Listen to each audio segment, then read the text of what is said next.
Welcome to the Your Business on Purpose podcast, the ultimate resource for women business owners looking to confidently navigate their entrepreneurial journey while upholding their principles. I'm Dawnette Palmore, your host and fellow entrepreneur. Join me as we immerse ourselves in illuminating conversations with accomplished experts spanning various fields across the business spectrum. Together, we'll unearth strategic insights into seizing opportunities and ensuring that your business is equipped with the essential elements aligned with your purpose and values.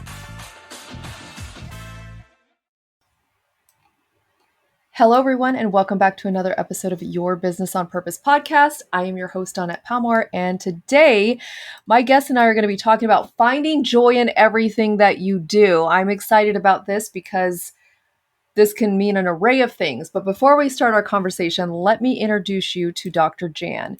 She was born and raised in Hawaii and became a CPA for Ernst & Young in Honolulu in 1991. She then became a veterinarian in 2002 and started up 3 veterinary hospital systems in Ventura, California. Dr. Jan has a passion for creating sustainable business and compassionate management strategies that enable companies to develop healthy and happy employees.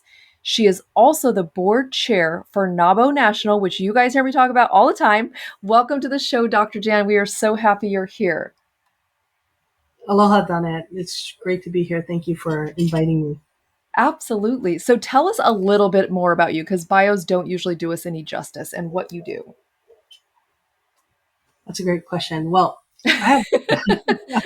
it's true. Growing up in Hawaii, as you know, right? You're from the islands.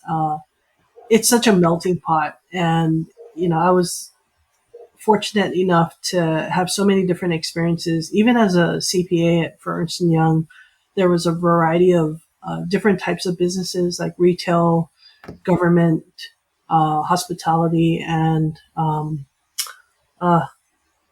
last one's escaping me. But, just a variety of small businesses that I could learn from. And I love learning about different businesses and different, how things connect together. And so that's what I'm constantly doing, is just observing the world and human behavior and how does everything fit together. And so that's a little bit more about me. Yeah, well, that's interesting. Human behavior is interesting.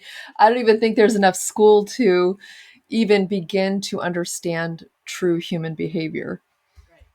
But it is fascinating. And I know, as you probably know, it's also trauma response, right?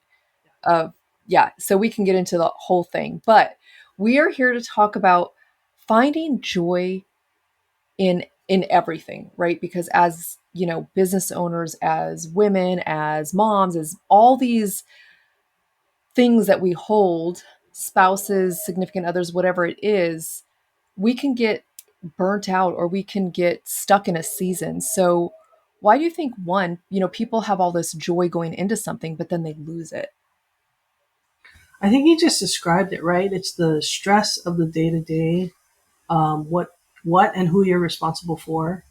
And I think we get lost in that. I mean, work, whether you're a veterinarian, a CPA, or anything, right? There's stressful aspects to work, as well as, sorry about the background noise. Where that came from. That's the joy of recording at our homes. But I'll be fine without headphones, but I was wrong.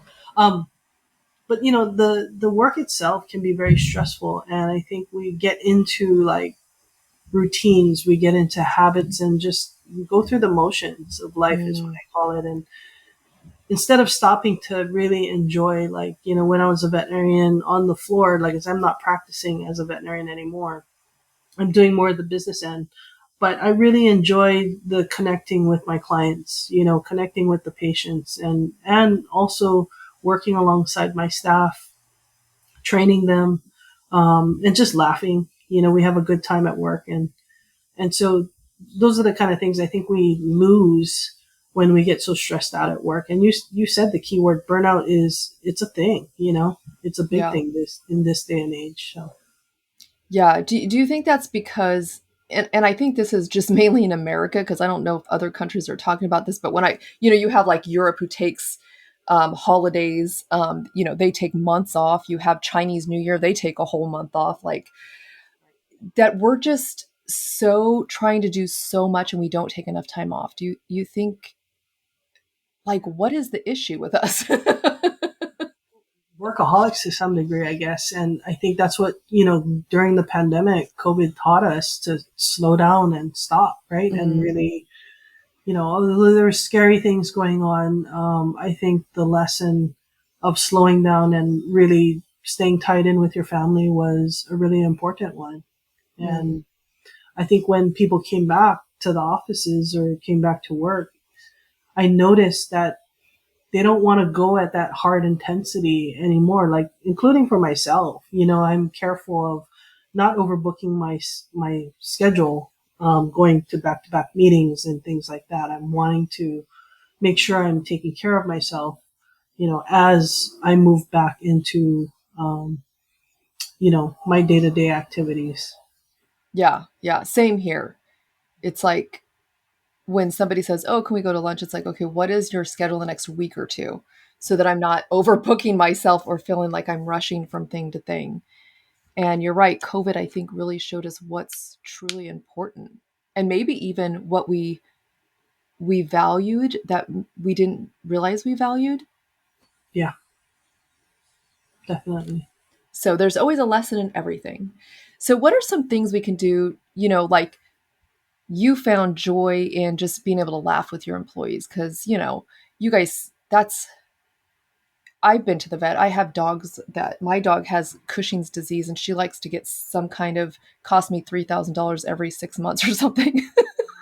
So I've been in there so many times. I've been in there crying because I didn't know what to do anymore. And you guys have to deal with all this. I mean, people are crazy and having to deal with that on top of the stress of their pet not feeling well. Finding the joy in that. Like, Yeah. how did you guys do that?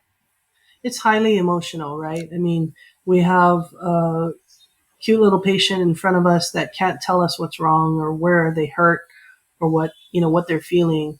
And so it's like a sleuthing game that we have to do with the owners like you, to figure out what's wrong, and it can be challenging and frustrating, especially when things are so expensive, as you know, in veterinary care. They're getting more expensive. Um, and everybody wants to do what's right for the pet. And I think what our team has found out is that humor is the best way to go, when Mm, appropriate. Of course, if a client is grieving, we grieve with them. yeah. And so it really feels like a team or a family. And, we named our hospital Hana, because as you know, it means family. Yeah.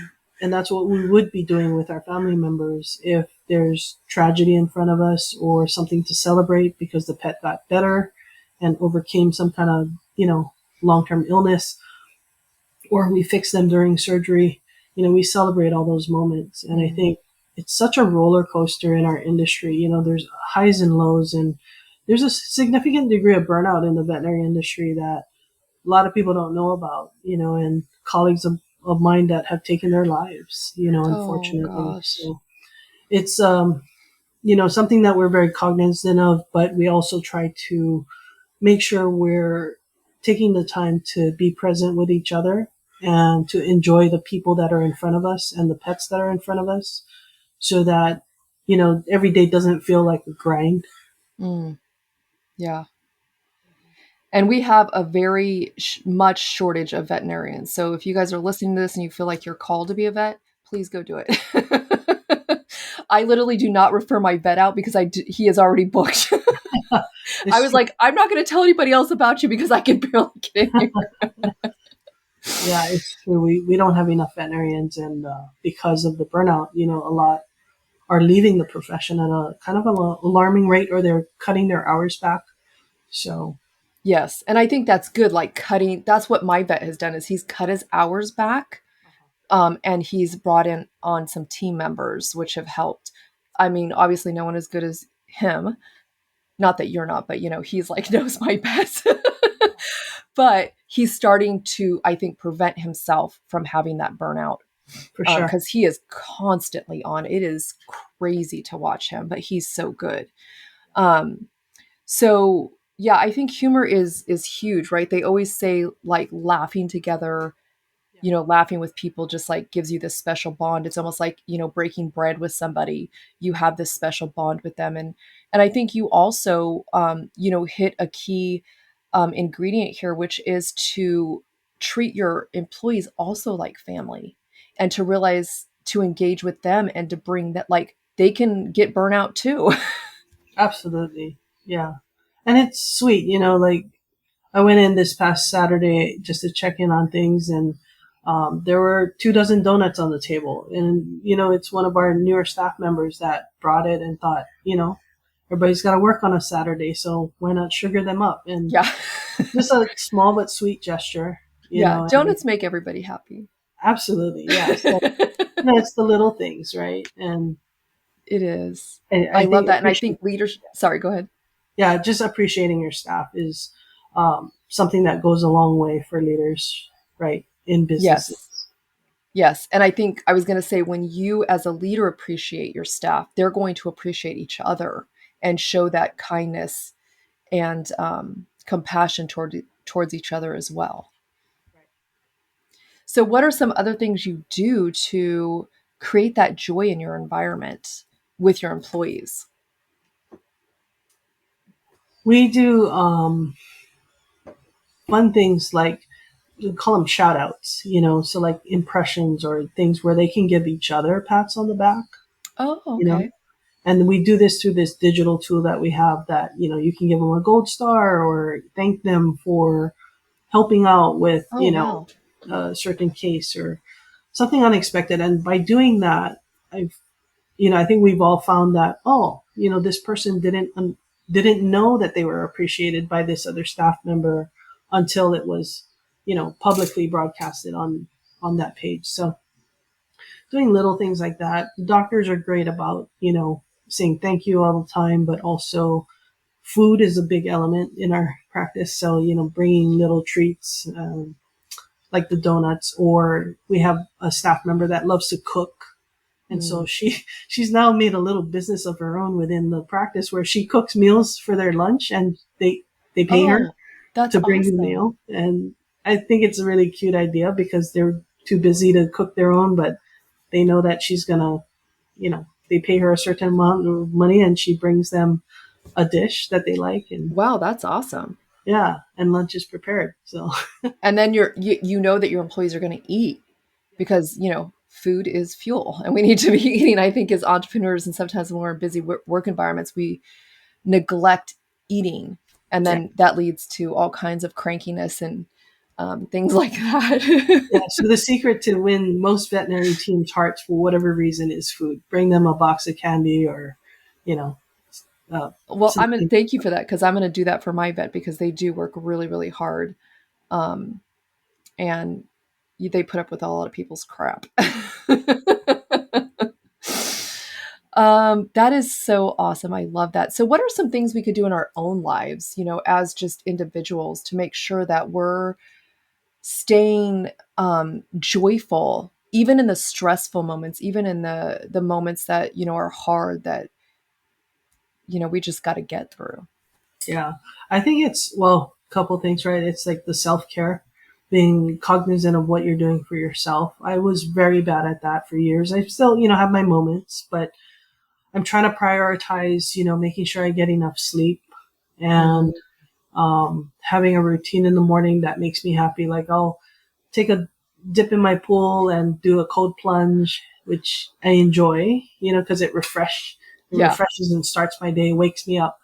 And then light some candles just to, keep a calm environment and some Mhm. incense and, get working. And so the work doesn't feel as hard, and the smells of my incense or, the candles kind of, it's another layer of peace, I guess, if you Yeah. will, Yeah. in the environment. Yeah. And Smells then, bring up feelings, right? yeah.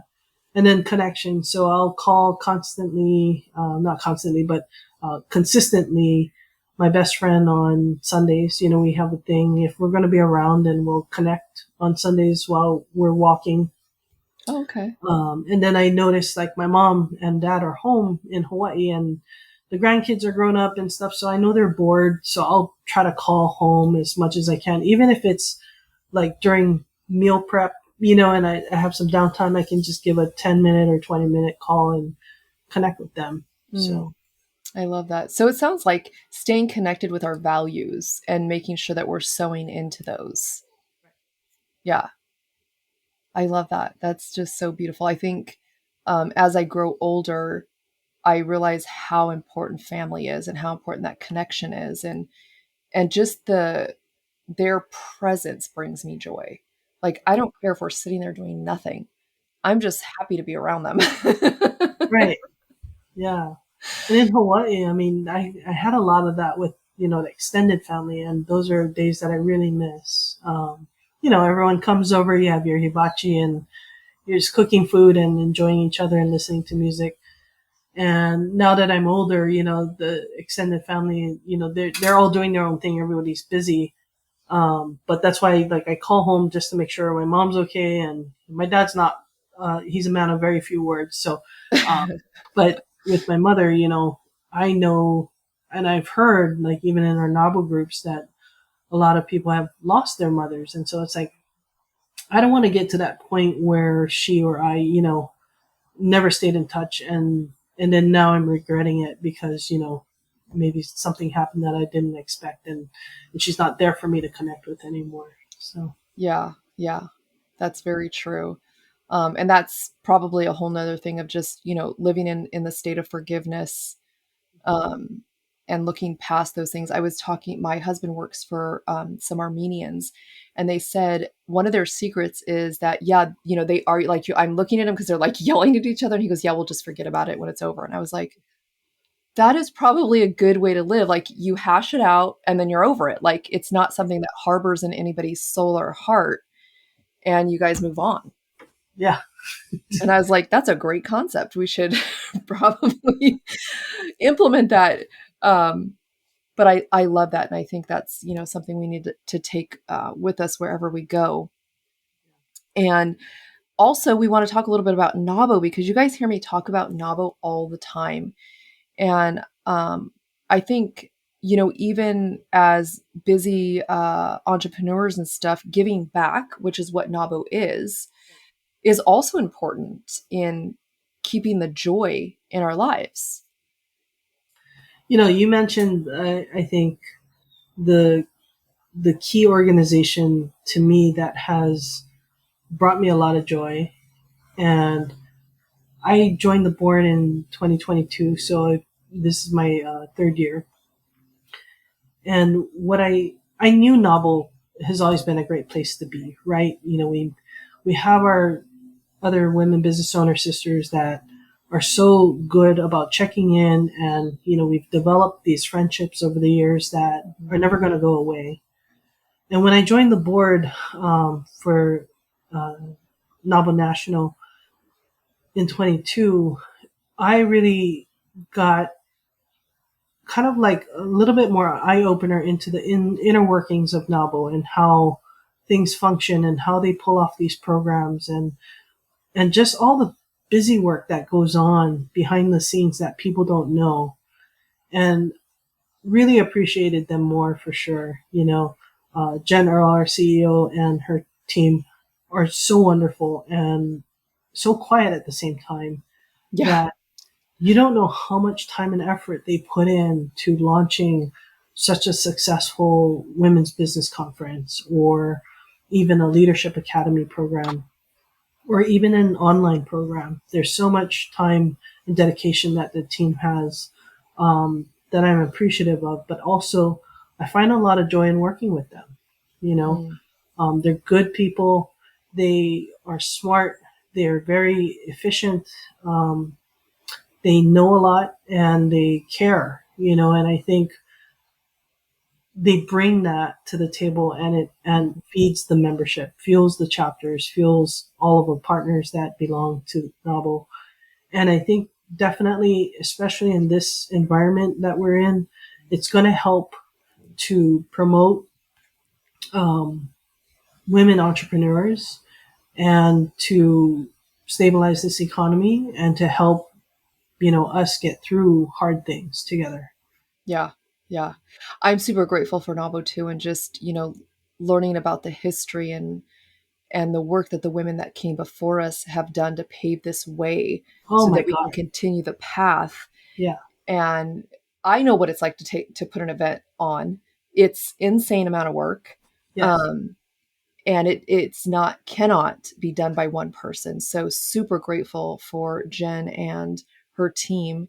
And I know if you guys can make it to DC in June, we are going to be having the party of the year there because Nabo's celebrating its 50th uh, anniversary, birthday, whatever you want to call it.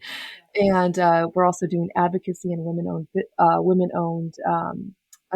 business owner of the year. It's going to be amazing. So I can only imagine the time that it's taking, and even you, because you're probably part of that planning too. Yeah, it's fun, and it is going to be one epic event, and Novel never disappoints on any of its programs and events. So encourage everyone to get a ticket and come join Yes, us. Yeah. we're going to be there. It's going to be amazing. And Nabo really knows how to also party. And I think the last women business conference, everybody was wearing a crown. It was just like, Oh it my was God. so amazing. Yeah. Everyone, I was wearing one too. Such a good um, yeah, it is a good time. So we encourage you guys to go. And thank you, Dr. Jan, so much for this conversation. I think I feel like every conversation I have is so important. It's one that's not talked about enough. And this is just one of them, making sure that we're pulling back so that we can find the joy of wherever we're at, yeah. but also not pulling back so far that we're not doing anything because we don't want to paralyze ourselves, but we want to find that happy medium. And sometimes it just looks different. We have different seasons of our lives and we can do different things, but we have to not be workaholics. We have to not be workaholics. We got to take that time off. And that's so important. So thank you for joining us. And if anybody's saying, hey, I need to follow this lady, where can I find her? How can they find you? You're funny. I'm working on a nonprofit called Lokahi Foundation. I think it's on the website now. It should be up. Okay. But yeah, that's where you can reach out to me, or Ohana Pet Hospital is where I'm still tied in at, and we're in Ventura, California. So Awesome. Awesome. Well, if you guys need a hospital, there's where you guys can go if you're in that area. Do you have an Instagram they can follow too? that's a good question. I just have one. I'm terrible at social media, so I'm I think it's sure they'll Dr. find it. Jan. Yeah, it's Dr. Jan Shinkawa on Okay. Instagram. Yeah. And we'll have that all in the show notes so you guys don't have to figure it out. Thank you guys again for being here. I appreciate each and every one of you. And remember, conducting business on purpose not only fuels your success, but also propels you towards a purposeful life. So until next time, embrace your journey in intentional business and purposeful living.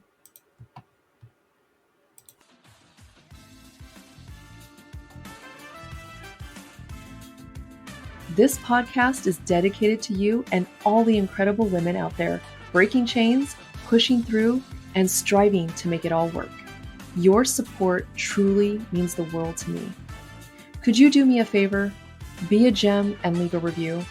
It will help us reach even more women, making a bigger impact. Your feedback is invaluable, and I would genuinely appreciate it.